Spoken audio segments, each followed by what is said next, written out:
Hello friends, कैसे हैं आप सब। चलिए हम लोग देखते हैं पिछले 10-11 दिनों का very very important current affairs, जो कि आपके सभी एसएससी, रेलवे, बैंकिंग और सिविल सर्विस जैसे एग्जाम्स के लिए इंपॉर्टेंट होंगे। ये जितने भी करंट अफेयर है 15 ही होंगे, 15-20 होंगे, लेकिन सारी ये इंपॉर्टेंट होंगे। क्योंकि देखिए 10-11 दिन में मैंने सिर्फ 10 से 15-20 क्वेश्चन मैक्सिमम ही कवर करे हैं हम, ताकि जितने भी इंपॉर्टेंट हो वो कम समय में एक बार आप देख सकें, जिससे कि आपका कम से कम इंपॉर्टेंट क्वेश्चन तो ना छूटे। तो ठीक है, चले हम लोग न्यूज की तरफ चलते हैं। पहला न्यूज क्या है? Made in Indian pavilion at world hydrogen summit 2024, Netherlands showcase India green hydrogen mission. देखिए भारत का जो हाइड्रोजन मिशन है और उसके तहत ये नीदरलैंड में शोकेस किया गया है, जिसमें क्या है, इंडिया का फर्स्ट टाइम ऑन पेविलियन होगा, मतलब अपना प्रदर्शनी होगा। और उसमें भारत के जो है हाइड्रोजन का लक्ष्य 2030 तक क्या है आप बताइए हमें? 5 मिलियन मीट्रिक टन है। ठीक है, तो इसी से संबंधित क्वेश्चन है, ये पीआईबी का न्यूज है। और पहला क्वेश्चन क्या है? विश्व हाइड्रोजन 2024 शिखर सम्मेलन और प्रदर्शनी कहाँ आयोजित की गई? आपको ये बताना है। तो अभी अभी हमने क्या बताया, सही उत्तर क्या है? नीदरलैंड में, रोटरडैम अवे नीदरलैंड में। ठीक है, चलिए नेक्स्ट क्वेश्चन की तरफ चलते हैं। और ये 3 स्टार इसे हम देते हैं। ठीक है, और भारत में हाइड्रोजन, हरित हाइड्रोजन उत्पादन और इलेक्ट्रोलाइजर निर्माण क्षमता के लिए कितने टन और मेगावाट के टेंडर भी जारी किए गए हैं? तो कितने? 1500 मेगावाट के टेंडर जारी किए गए हैं। ठीक है, चलिए नेक्स्ट क्वेश्चन पे चलते हैं। न्यूज देखिए क्या है? ऑस्ट्रेलिया एंड उज्बेकिस्तान कंफर्म हो गया है किस चीज के लिए? 2026 में और 2029 में क्या होगा? एएफसी यानी कि एशियाई फेडरेशन कप्स वुमेन्स के लिए। ठीक है, वुमेन्स के लिए एएफसी वुमेन्स एशिया कप होगा। वो क्या होगा? होस्ट करेगा कौन? ऑस्ट्रेलिया 2026 में। और एशियन ऑस्ट्रेलिया 2026 में और उज्बेकिस्तान 2029 में। तो ये आप ध्यान में रखिएगा। इससे संबंधित हम चलते हैं, क्विज देखते हैं। क्विज क्या है? एएफसी वुमेन्स एशिया कप 2026 की मेजबानी कौन करेगा? तो 26 की मेजबानी कौन करेगा? हमने क्या देखा? ऑस्ट्रेलिया करेगा। 26 की मेजबानी ऑस्ट्रेलिया करेगा और 29 की मेजबानी उज्बेकिस्तान करेगा। उज्बेकिस्तान। अब 26 का भी इंपोर्टेंट है, ध्यान रखिए। ठीक है, चलिए नेक्स्ट न्यूज क्या है? ISRO Mars mission strategy unveiled helicopter robotic cars and cranes to navigate red planets. ISRO Indian space research organisation. ठीक है, ये क्या है कि यूएसए, रसिया और चाइना के बाद ऐसा चौथा कंट्री, फोर्थ कंट्री हो गया है कौन? इंडिया, जो क्या करेगा? मार्स मिशन पे अपना मिशन भेजा है। ठीक है, स्पेसक्राफ्ट भेजा है किस पे? मार्स पे। चौथा कंट्री हो गया। तो इससे संबंधित चलिए आइए देखते हैं। इसरो ने अपनी अगली मंगल मिशन मंगलयान 2 के लिए एक किस दिन एक विशेष प्रस्तुति का विमोचन किया? तो किस दिन किया है? 11 मई 2024 को। नेक्स्ट न्यूज क्या है? अबू धाबी यानी कि यूएई में best AI investment firm 3AI holding Sita Mahalakshmi health care India launch India's home ground generative artificial intelligence gen AI generative artificial intelligence platform Hanuman AI. आप ध्यान रखिएगा, Hanuman AI and Indian large language model 98 global language including 12 Indian language. 98 language में ये generative AI काम करेगा large language model पर। तो इससे संबंधित क्वेश्चन क्या है? हनुमान एआई प्लेटफॉर्म किस क्षेत्र के लिए सेवाएं प्रदान करने का उद्देश्य रखता है? स्वास्थ्य, गवर्नेंस, शिक्षा या इनमें से सभी वर्ग? तो सही उत्तर होगा सभी वर्गों के लिए। तो चलिए देखते हैं नेक्स्ट न्यूज क्या है? A rescue teams carries a body following a helicopter crash कराएंगे Iran president Ebrahim Raisi in Varzaqan Iran on the May 20। आपको पता होगा ईरान के राष्ट्रपति एक हेलीकॉप्टर के क्रैश होने पे उनकी मृत्यु हो गई है, हेलीकॉप्टर क्रैश में। तो उसी संबंधित न्यूज है। और ईरान के 8वें राष्ट्रपति कौन थे जिन्हें अपने कार्यकाल के दौरान हेलीकॉप्टर दुर्घटना में मौत हो गई? तो सही उत्तर है इब्राहिम रईसी। इब्राहिम रईसी। नेक्स्ट न्यूज क्या है? देखिए ब्लूमबर्ग बिलियनरीज इंडेक्स। ब्लूमबर्ग बिलियनरीज इंडेक्स ये क्या है?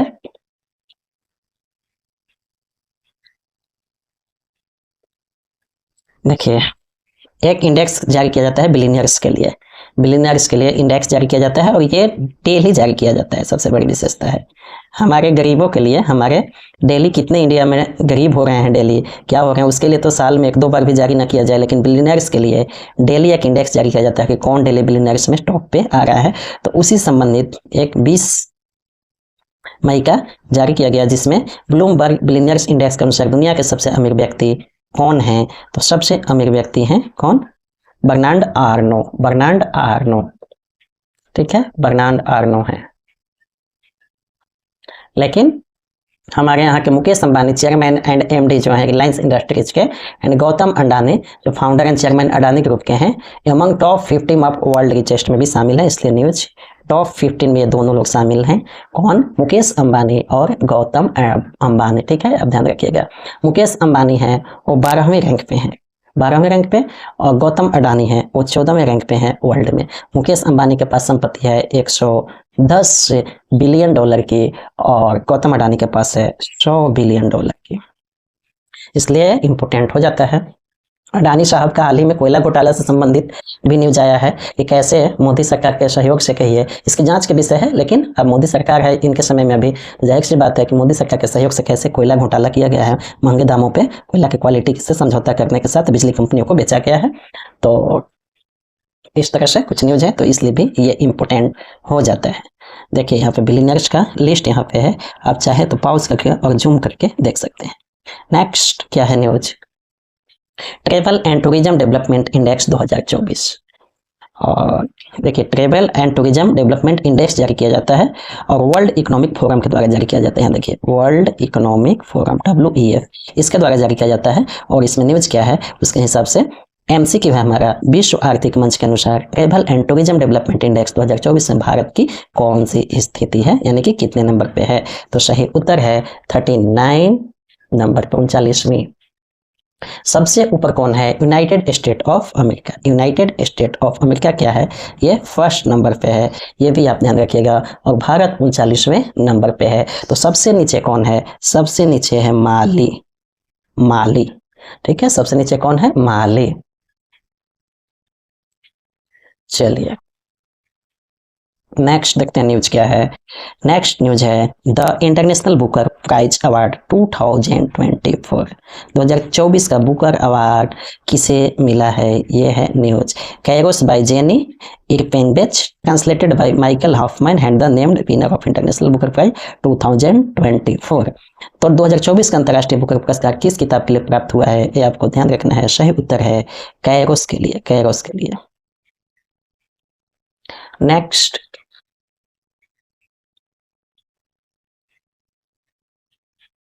कौन सी भाषा से, किस भाषा में अनुवाद किया गया है कैरोस? इसको थोड़ा सा, ये जो किताब है इसके बारे में जान लीजिए। कैरोस जो है मूल रूप से यह जर्मन से, जर्मन भाषा में था, ठीक है, जर्मन भाषा में लिखा गया था, ठीक है। बुकर पुरस्कार आप जानते हैं कि ट्रांसलेटेड बुक को दिया जाता है, किसी बुक को जो ट्रांसलेट किया जाता है सबसे अच्छा, तो ये जर्मन में मूल रूप से था और इसे किस में? अंग्रेजी में अनुवाद किया गया है। तो ये आप ध्यान रखिएगा कैरोस, जिसे कि अंतर्राष्ट्रीय बुकर पुरस्कार 2024 प्राप्त हुआ है। चलिए नेक्स्ट न्यूज क्या है हमारा? Oxford economics global city index 2024, Delhi secured 350, 350 rank प्राप्त किया है। वर्ल्ड सिटी इंडेक्स टॉप में कितने पे है हमारा? जो पहला हमारा सिटी है जो कि भारत में टॉप पे है, वो 20 में कितने नंबर पे है? तो 350वें नंबर पे है। और हम अभी नारा क्या दे रहे हैं? कैसा सिटी? Smart city. क्या नारा है हमारे मोदी सरकार में आया था? एक स्मार्ट सिटी का नारा आया था। और स्मार्ट सिटी होने के बावजूद भी टॉप 1000 सिटीज में पहला जो हमारा है 350 रैंक पे आता है। भारत का पहला सिटी दिल्ली 350 रैंक पे, हम कहते हैं कि स्मार्ट सिटी बना रहे हैं। क्या हकीकत और क्या सच्चाई आपके सामने है।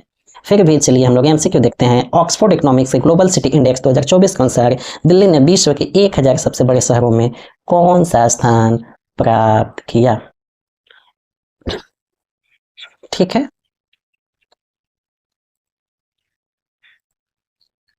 कौन सा स्थान प्राप्त किया बताइए? हमने अभी क्या देखा न्यूज में? 350 स्थान पे हम लोग रहे हैं। प्रथम स्थान पे कौन रहा है? तो न्यूयॉर्क सिटी, न्यूयॉर्क सिटी जो है USA में है, आप जानते हैं ये न्यूयॉर्क सिटी है, ये रहा है फर्स्ट स्थान पर। और हमारा भारत का जो पहला दिल्ली आया वो विश्व में कितना हुआ, 350 स्थान पे है ये, ठीक है। चलिए नेक्स्ट न्यूज क्या है, Spain becomes 99th member of international solar alliance. International solar alliance आप जानते हैं कि कर्क रेखा और मकर रेखा के बीच में जितने भी कंट्री आते हैं उन्हीं देशों को मिलाकर एक अलायंस बनाया जा रहा है, इंटरनेशनल सोलर अलायंस, जिसका मुख्यालय भारत के गुरुग्राम हरियाणा में ही है, आप ध्यान रखिएगा। और ये इंटरनेशनल सोलर अलायंस की स्थापना कब हुई थी आप हमें कमेंट बॉक्स में बताइएगा। तो इसमें 99वां मेंबर कौन बना है, स्पेन बन चुका है 99वां मेंबर। रिसेंटली हाल ही में स्पेन किस संगठन का 99वां सदस्य बना, तो ISA इंटरनेशनल सोलर अलायंस का, ठीक है। चलिए नेक्स्ट, कब हुई थी इंटरनेशनल सोलर अलायंस की स्थापना, 2015 में हुआ था, ठीक है, आप ध्यान रखिएगा। और कितने लोग इसके फ्रेमवर्क पे हस्ताक्षर किए थे जब स्थापना किया जाएगा था फ्रेमवर्क, तो 119 लोग किए थे, जिसमें कि 99 लोग ऑफिशियली अब शामिल हो चुके हैं। और किन दो देशों ने मिलकर स्थापना की थी ISA की शुरू में प्रारंभ में, तो भारत किसके साथ, फ्रांस के साथ, फ्रांस के साथ।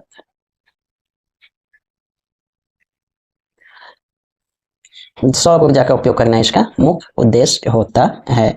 चलिए अब ये अगला न्यूज है, Indian origin scientist win prestigious Shaw prize in astronomy for 2024। Shaw prize, prize का नाम क्या है, शाह प्राइज मिला है किन्हें, भारतीय मूल के जन्मे साइंटिस्ट हैं और इन्हें एस्ट्रोनॉमी के लिए दिया गया है। भारतीय मूल के वैज्ञानिक है कौन, ये श्रीनिवास रामचंद्र कुलकर्णी हैं, इन्हें खगोल शास्त्र के लिए शाह प्राइज दिया गया है, ठीक है।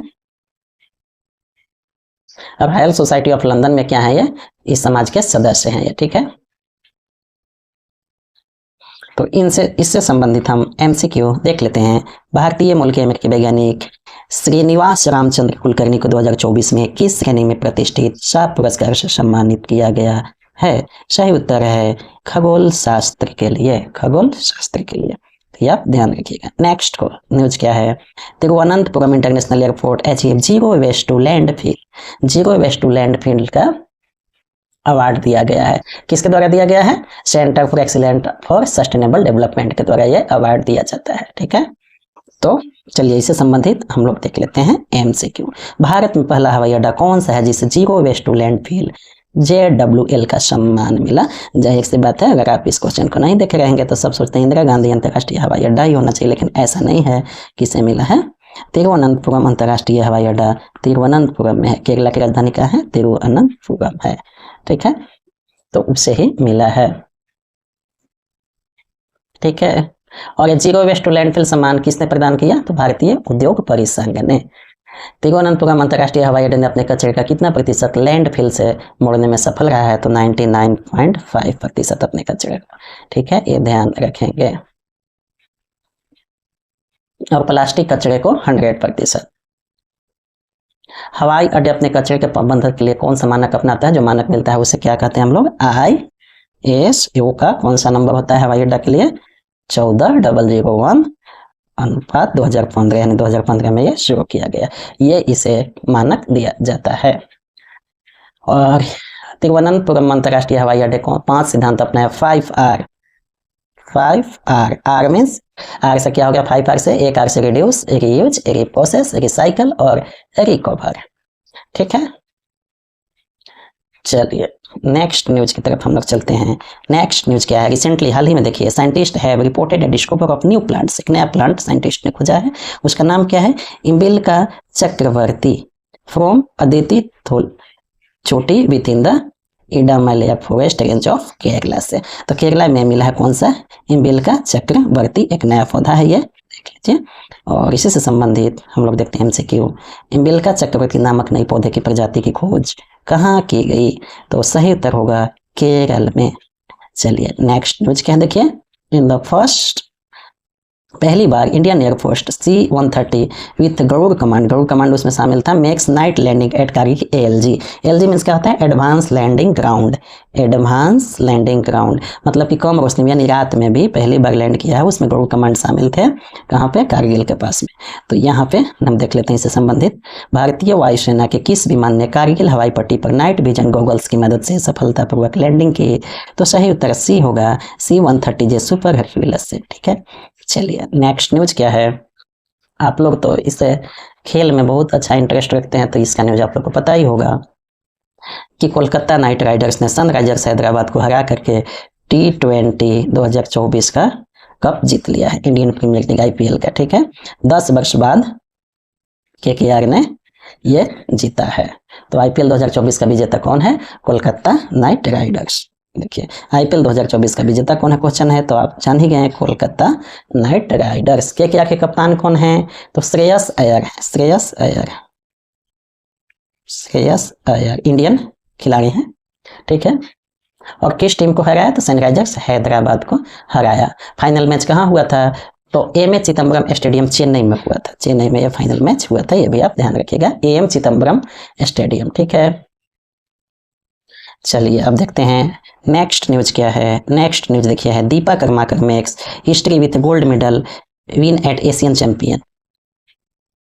गोल्ड मेडल में दीपा कर्माकर जो हैं फर्स्ट इंडियन जिम्नास्टिक हुई हैं जो गोल्ड मेडल लाई हैं वोमेन्स वॉल्ट में एशियन जिम्नास्टिक चैंपियनशिप 2024 में पहली बार गोल्ड मेडल ये दीपा कर्माकर लाई हैं, इसलिए इंपोर्टेंट हो जाता है। ठीक है, 2016 में दीपा कर्माकर पहली महिला थी, फर्स्ट फीमेल थी इंडियन कंप्लीट टू ओलंपिक, जो ओलंपिक कंप्लीट की थी 2016 समर ओलंपिक में। कहाँ हुआ था? रियो डी जेनेरियो ब्राजील में हुआ था। तो ये भी आप ध्यान रखिएगा। तो इससे संबंधित MCQ देख लेते हैं। दीपा कर्माकर ने एशियाई चैंपियनशिप में स्वर्ण पदक जीतने वाली पहली भारतीय जिम्नास्ट बनने के लिए किस देश के जिम्नास्ट को हराया? तो हराया जो है भैया वो उत्तर कोरिया को हराया है।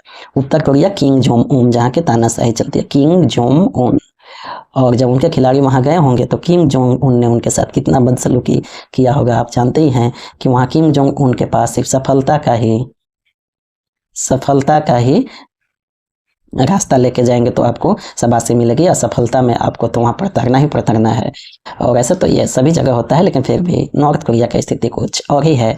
तो चलिए हम लोगों ने इंपोर्टेंट 15 MCQ को यहाँ कंप्लीट किया है पिछले 10-11 दिनों का। आप इसे जरूर ध्यान रखिएगा, और यदि आपको लगता है कि इससे थोड़ा सा भी बेनिफिट हुआ है इस सेशन से, तो चैनल को सब्सक्राइब जरूर कर लीजिएगा।